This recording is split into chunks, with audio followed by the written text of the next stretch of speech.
ഇന്നത്തെ വീഡിയോയിൽ പറയുന്നത് നമ്മുടെ മുറ്റത്തും പറമ്പിലും നമ്മുടെ ഗാർഡനിലും കൃഷിസ്ഥലത്തുമൊക്കെ അനാവശ്യമായിട്ട് വളർന്നു വരുന്ന പുല്ലുകൾ. അപ്പോൾ ഈ പുല്ലുകൾ പെട്ടെന്ന് തന്നെ മഴക്കാലമാണെങ്കിൽ വളർന്ന് കാടുപോലെ ആയിത്തീരും. ഇത്തരം പുല്ലുകൾ വളർന്നു കഴിഞ്ഞാൽ നമുക്ക് പിന്നെ കൈകൊണ്ട് പിഴുത് കളയാനാവത്തില്ല. നന്നായിട്ട് മണ്ണിൽ അത് ഉറച്ചു നിൽക്കും. പിന്നീട് നമുക്ക് മൺവെട്ടി കൊണ്ടോ എന്തെങ്കിലും ആയുധങ്ങളൊക്കെ ഉപയോഗിച്ച് മാത്രമേ അത് ഇളക്കി കളയാനായിട്ട് സാധിക്കത്തുള്ളൂ. അപ്പോൾ അതിന് നമുക്ക് വീട്ടമ്മമാർക്കൊന്നും സമയം കിട്ടിയെന്ന് വരത്തില്ല. പിന്നീട് നമ്മൾ അതിന് വേണ്ടിയിട്ട് ജോലിക്കാരെ തേടി നടക്കണം. അപ്പോൾ വളരെ പെട്ടെന്ന് എങ്ങനെയാണ് നമ്മുടെ വീട്ടിൻ്റെ പരിസരത്തുള്ള പുല്ലൊക്കെ നശിപ്പിച്ച് കളയുന്നതെന്ന് നോക്കാം. ചെറിയ കളകളായിട്ട് വളർന്നു വരുന്ന ഈ ചെടികൾ വളർന്ന് പെട്ടെന്ന് തന്നെ കാട് പോലെയായി നമുക്കൊരു തലവേദനയായി മാറാറുണ്ട്. നമ്മുടെ കൃഷിസ്ഥലത്തും ഗാർഡനിലും ഒക്കെ ആണെങ്കിൽ വലിയൊരു പ്രശ്നമാകും. നമ്മൾ ചെയ്യുന്ന വളമെല്ലാം ഇത്തരത്തിലുള്ള കളകൾ വലിച്ചെടുക്കും. പ്രത്യേകിച്ചും പച്ചക്കറി കൃഷിയൊക്കെ ചെയ്യുമ്പോൾ നമ്മളിപ്പോൾ ഗ്രോ ബാഗിലൊക്കെയാണ് നടുന്നതെങ്കിൽ പോലും ഗ്രോ ബാഗിൽ തന്നെ ഒരുപാട് കളകൾ കിളിച്ച് വരാനുള്ള സാധ്യതയുണ്ട്. അതുപോലെ മണ്ണിലാണെങ്കിൽ ഒരുപാട് കളകളാണ്, അത് പെട്ടെന്ന് തന്നെ കാട് പോലെ ആയിത്തീരും. അപ്പോൾ ഇത് എങ്ങനെയാണ് സുരക്ഷിതമായിട്ട് നമ്മൾ റിമൂവ് ചെയ്യുന്നത്? പക്ഷേ എനിക്കിവിടെ പശുക്കളെ വളർത്തുന്നത് കൊണ്ട് വലിയ രീതിയിൽ ഈ പോച്ചകൾ വളർന്നു കഴിഞ്ഞാലും പ്രശ്നമില്ല. നമ്മൾ ഒന്നുകിൽ പശുവിനെ അഴിച്ച് ഈ ഒരു ഭാഗത്തേക്ക് കൊണ്ട് കെട്ടുകയോ അല്ലെങ്കിൽ നമുക്ക് പോച്ച പിഴുത് പശുവിന് കൊടുക്കുകയൊക്കെ ചെയ്യാം. ഈ പശുക്കളുടെ കാര്യം പറഞ്ഞപ്പോൾ ഞാൻ മറ്റൊരു കാര്യം ഓർത്ത് പോകുന്നത്, കുറച്ച് നാൾ മുമ്പ് ഇവിടെ വീട്ടിൽ നല്ലൊരു പശു ഉണ്ടായിരുന്നു. കുറച്ച് വലിയൊരു പശുവായിരുന്നു, നമ്മൾ പാലൊക്കെ കറക്കുന്ന ഒരു പശുവായിരുന്നു. അപ്പോൾ നമ്മൾ ഇതിന് പോച്ചയൊക്കെ കൊടുത്ത ഒരു സമയത്ത് ഇത് പോച്ച പിഴുതുകൊണ്ട് വരുന്നത് വേറൊരാളായിരുന്നു. അപ്പം എവിടെ നിന്നോ പോച്ച പിഴുതുകൊണ്ട് വന്നു.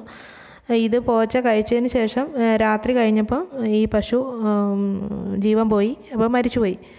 അപ്പോൾ ഇതെന്താണെന്ന് നമ്മൾ കണ്ടെത്തിയപ്പോൾ ഈ പോച്ചയ്ക്കുള്ളിൽ ആരോ കെമിക്കൽസ് സ്പ്രേ ചെയ്തിരുന്നു. അപ്പോൾ അവിടെ നിന്നാണ് ഈ പോച്ച പിഴുതുകൊണ്ട് വന്ന് പശുവിന് കൊടുത്തത്. ഈ ഒരു സംഭവത്തോടെ നമ്മൾ നേരിട്ട് മനസ്സിലാക്കിയതാണ് ഇത്തരം കെമിക്കലുകൾ നമ്മളെ എങ്ങനെ ബാധിക്കുന്നുവെന്ന്. അതുകൊണ്ട് തന്നെ തീർച്ചയായിട്ടും നമ്മൾ നമ്മുടെ വീട്ടിൽ ഇത് പ്രയോഗിക്കേണ്ട ഒരു ആവശ്യമില്ല. ഇത് മണ്ണിൽ നിന്ന് ഒരിക്കലും നഷ്ടപ്പെട്ടു പോകത്തില്ല. അത് ഏതെങ്കിലും രീതിയിൽ നമ്മളിൽ തന്നെ എത്തിച്ചേരും. അതൊന്നുകിൽ ജലത്തിലൂടെ ആയിരിക്കും, അല്ലെങ്കിൽ ആഹാര പദാർത്ഥങ്ങളിലൂടെ. നമ്മൾ കൃഷി ചെയ്യുന്ന മണ്ണിൽ നിന്ന് അതൊരിക്കലും നഷ്ടപ്പെട്ടു പോകത്തില്ല. ഇനി നമ്മൾ മനസ്സിലാക്കി വെക്കേണ്ട ഒരു കാര്യമുണ്ട്. നമ്മൾ കഴിക്കുന്ന ചോറായാലും പച്ചക്കറികളായാലും ഫലവർഗ്ഗങ്ങളായാലും ഇതിനെല്ലാം വീഡ്സ് കൺട്രോൾ എന്ന് പറയുന്ന ഒരു വലിയ സിസ്റ്റം ഉണ്ട്. ഇപ്പം വീഡ്സ് നമ്മൾക്കറിയാം, കളകൾ ഈ നെല്ലൊക്കെ നട്ട് കഴിഞ്ഞാൽ അതിൽ കളകൾ ഒരുപാട് വരും. അപ്പോൾ വ്യാവസായികമായിട്ട് കൃഷി ചെയ്യുമ്പോൾ അത് ലാഭത്തിന് വേണ്ടിയിട്ടാണ്.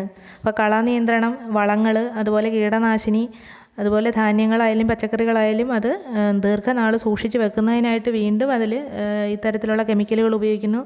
ഇത്തരത്തിൽ നമ്മുടെ കൈകളിൽ ഒരു സാധനം എത്തിച്ചേരുമ്പോൾ അതിൽ ഒരുപാട് ഘടകങ്ങൾ അടങ്ങിയിട്ടുണ്ട്. അപ്പോൾ അത് ഏതൊക്കെയാണെന്ന് കൂടി നമുക്ക് തിരിച്ചറിയാനായിട്ട് സാധിക്കത്തില്ല. അപ്പോൾ നമ്മളും നമ്മുടെ പരിസരത്തുള്ള കളകൾ നീക്കുന്നതിനും കൃഷി ചെയ്യുന്നതിനും കൃഷി സാധനങ്ങൾ സൂക്ഷിച്ച് വെക്കുന്നതിനും എല്ലാം ഇത്തരത്തിൽ കെമിക്കലുകളെ ആശ്രയിക്കുകയാണെങ്കിൽ നമ്മൾ അങ്ങനെ ചെയ്യേണ്ട കാര്യമില്ല. ഇപ്പോൾ കെമിക്കലുകൾ ഡയറക്റ്റ് അതുമായിട്ട് നമ്മൾ ഒരു കോൺടാക്റ്റ് ഉണ്ടാക്കുന്നതിന് പകരം വാങ്ങിച്ച് കഴിക്കുകയാവും അതിൽ നല്ലത്. അപ്പം പരമാവധി നമ്മൾ ഈ കെമിക്കലായിട്ടുള്ള വസ്തുക്കൾ ഉപേക്ഷിക്കുക. അതാണ് ഞാൻ പറഞ്ഞു വരുന്നതിൻ്റെ ഒരു സാരാംശം. ഇനി നമുക്ക് ഈ കളകളെ എങ്ങനെ സുരക്ഷിതമായിട്ട് നീക്കം ചെയ്യാമെന്ന് നോക്കാം. അപ്പോൾ കളകളുടെ കൂട്ടത്തിൽ നമുക്ക് ആവശ്യമുള്ള ഒരുപാട് ഔഷധ സസ്യങ്ങളൊക്കെ കാണും. അവയൊക്കെ നമ്മൾ എപ്പോഴും മാറ്റി നടാനായിട്ട് ശ്രദ്ധിക്കണം. അപ്പോൾ നമ്മുടെ പറമ്പിൽ നമുക്ക് കയ്യെത്തും ദൂരത്ത് അവയെ മാറ്റി നട്ട് കഴിഞ്ഞാൽ നമുക്കത് തിരക്കി വീണ്ടും നടക്കേണ്ട ആവശ്യമില്ല. അപ്പോൾ ഞാൻ ആദ്യമായിട്ട് പറയുന്നത് തിളപ്പിച്ച വെള്ളത്തെ പറ്റിയാണ്. അപ്പോൾ തിളപ്പിച്ച വെള്ളമാണ് ഏറ്റവും നല്ലൊരു ഉപാധി. അപ്പോൾ അത് എത്രത്തോളം ചെടികളെ നമുക്ക് നശിപ്പിക്കാൻ പറ്റുമെന്ന് നമ്മുടെ ആ ഒരു ഉപയോഗത്തിൻ്റെ അനുസരിച്ചിരിക്കും. മഴയൊന്നും ഇല്ലാത്ത ദിവസങ്ങളിൽ ചൂടോട് കൂടിയ വെള്ളം ചെടികളുടെ ചുവട്ടിൽ ഒഴിച്ചു കൊടുക്കാം. ഇതുപോലെ തന്നെ അരി വാർത്ത് കഴിഞ്ഞാൽ വരുന്ന ചൂട് കഞ്ഞിവെള്ളം, അപ്പോൾ അതും നമുക്ക് വേണമെങ്കിൽ ചെടിയുടെ ചുവട്ടിൽ ഒഴിച്ചു കൊടുക്കാം. അപ്പോൾ നമ്മൾ പ്രത്യേകിച്ച് വെള്ളം തിളപ്പിക്കേണ്ട ആവശ്യമില്ല. അപ്പോൾ ഞാൻ അങ്ങനെയൊക്കെ ചെയ്തിട്ടുണ്ട്. അതുകൊണ്ട് ചൂടോട് കൂടിയ കഞ്ഞിവെള്ളവും നല്ല രീതിയിൽ ചെടികളെ നശിപ്പിക്കും. അതുപോലെ തന്നെയാണ് ബ്ലീച്ചിങ് പൗഡർ. അപ്പോൾ ബ്ലീച്ചിങ് പൗഡർ എടുത്ത് വെള്ളത്തിൽ കലക്കി നമുക്ക് ചെടികളുടെ ചുവട്ടിൽ ഒഴിച്ചു കൊടുക്കാം. അപ്പോൾ അതിൻ്റെ ആ ഒരു അളവ് നമുക്ക് കൂടുതൽ വേണ്ടി വരും. അപ്പോൾ ഒരു ബക്കറ്റ് വെള്ളത്തിൽ ഒരു 250-300 ഗ്രാമൊക്കെ എടുത്ത് കലക്കിയ ശേഷം ചെടികളുടെ ചുവട്ടിൽ ഒഴിച്ചു കൊടുക്കാം.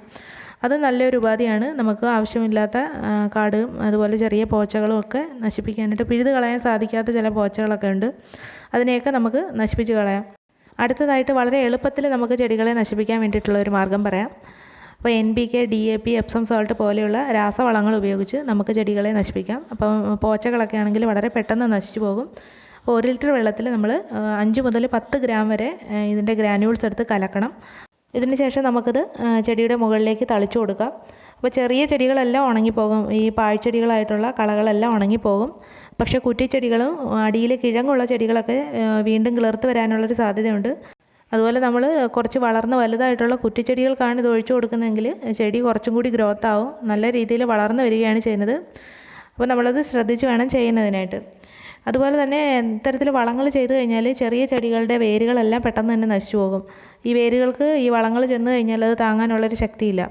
ഇനി അതുപോലെ തന്നെ നമുക്ക് പച്ചച്ചാണകം കൊണ്ടും ഇതേ രീതിയിൽ തന്നെ വളം ചെയ്യാവുന്നതാണ്. പച്ചച്ചാണകം കട്ടിക്ക് കലക്കിയപ്പം 1 കിലോ എടുത്ത് 1 ബക്കറ്റ് വെള്ളത്തിൽ കലക്കി നമുക്ക് ചെടികളുടെ ചുവട്ടിൽ ഒഴിച്ചു കൊടുക്കാം. ഇപ്പോൾ കാടൊക്കെ ആണെങ്കിൽ അതിൻ്റെ ഇലകളൊക്കെ നശിച്ചു പോകും. നിലം പറ്റി വളരുന്ന ചെറിയ കളകളെല്ലാം നശിപ്പിക്കുന്നതിന് ഇത് വളരെ നല്ല ഒരു ഉപാധിയാണ്. ഇനി അതുപോലെ തന്നെയാണ് അറക്കപ്പൊടി. അപ്പോൾ ഇതുപോലെ മില്ലിൽ നിന്നും ഉപേക്ഷിക്കുന്ന ഈ ഒരു അറക്കപ്പൊടി ഉപയോഗിച്ച് നമുക്ക് കളകളെ നിയന്ത്രിക്കാം. അപ്പോൾ കളകൾ വളർന്നു വരുന്ന ഒരു സ്ഥലത്ത് ഈ അറക്കപ്പൊടി ഒരുപാട് കൂട്ടിയിട്ട് കഴിഞ്ഞാൽ അതിൻ്റെ ചുവട് നീറി നശിച്ചു പോകുന്നത് കാണുന്നുണ്ട്.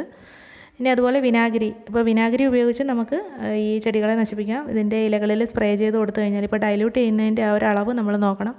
ഒരു 10 മില്ലിയൊക്കെ എടുത്ത് 1 ലിറ്റർ വെള്ളത്തിൽ കലർത്തി ഇലകളിൽ സ്പ്രേ ചെയ്ത് കൊടുക്കാം. അത് കുറ്റിച്ചെടികളിലൊന്നും പ്രാവർത്തികമാവത്തില്ല. ചെറിയ കളകളിലും ചെടികളിലും ഒക്കെ നമുക്കിത് ഉപയോഗിക്കാവുന്നതാണ്.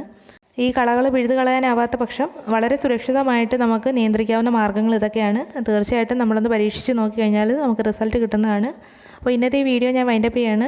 വീഡിയോ ഇഷ്ടമായിട്ടുണ്ടെങ്കിൽ തീർച്ചയായിട്ടും ലൈക്ക് ചെയ്യണം. അതുപോലെ നിങ്ങൾ ആദ്യമായിട്ടാണ് ചാനൽ കാണുന്നതെങ്കിൽ ചാനൽ സബ്സ്ക്രൈബ് ചെയ്യുക. അപ്പോൾ നമുക്ക് അടുത്ത വീഡിയോയിലൂടെ വീണ്ടും കാണാം. ബൈ.